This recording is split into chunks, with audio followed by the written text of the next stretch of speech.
Industry 5.0? What are the technologies involved, and what's the role of technologies like IoT, big data, artificial intelligence, machine learning, augmented reality, 3D printing, so on and so forth, in digitizing the supply chain and the role of ERP in business organizations? I know some of these you have addressed, but I thought I'll bring it up again. I think, all I'm saying is you'll have to start by saying what's the problem you're trying to solve, right? And then use a mix and match of technology. So obviously, ERP will remain. ERP is not going to go away. But you're putting a lot of this on top of it. The only thing area you'll have to be careful is your existing ERP should not become an obstacle.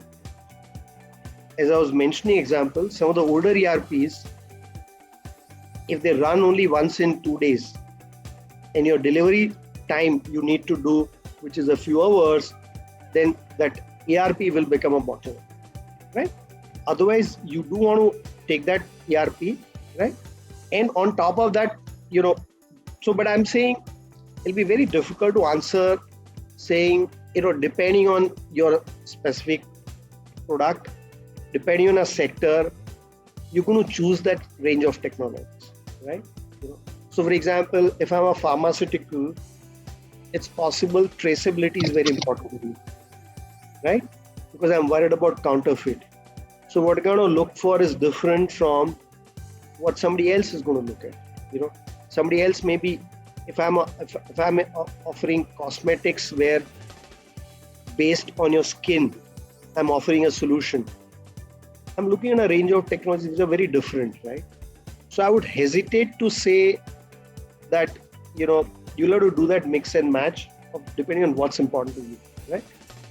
Obviously, each of them, for example, a whole lot of people would be able to, especially if I'm having a large number of products, then in forecasting using AI ML will become important, right? But somewhere I will also have to make sure I use combination of human and this together. Because, finally, when I talk about AI ML, I'm still talking about past patterns, right? And if there are certain changes which has happened in environment, it could be regulation, it could be competition, right? I should be incorporating that, right? So more a smarter combination of, especially when I'm dealing with the forecasting and some of those issues, right? It'll be important to, so again, I'm saying you will use a mix and match. And if somebody comes back and tell me I'm using all of them without understanding anything, I can tell you're going to be a failure, right? If somebody says that, because you're not asking what's the problem I'm trying to solve. I'm fascinated by this. I'm fascinated by this, that's one of the worst things you can do, right? Because it's a business problem we are solving. So learn from every, and finally, a lot of you would remember when Walmart talked about RFID in 2003. All of us thought, if Walmart is taking such a big push, it means there's a solved problem. Finally, it was still a failure for Walmart itself in 2007, right? So I'm saying still, when you're looking at a technology, you will still have to learn. So a lot of it will be experiment, learn, make changes as you go along, right?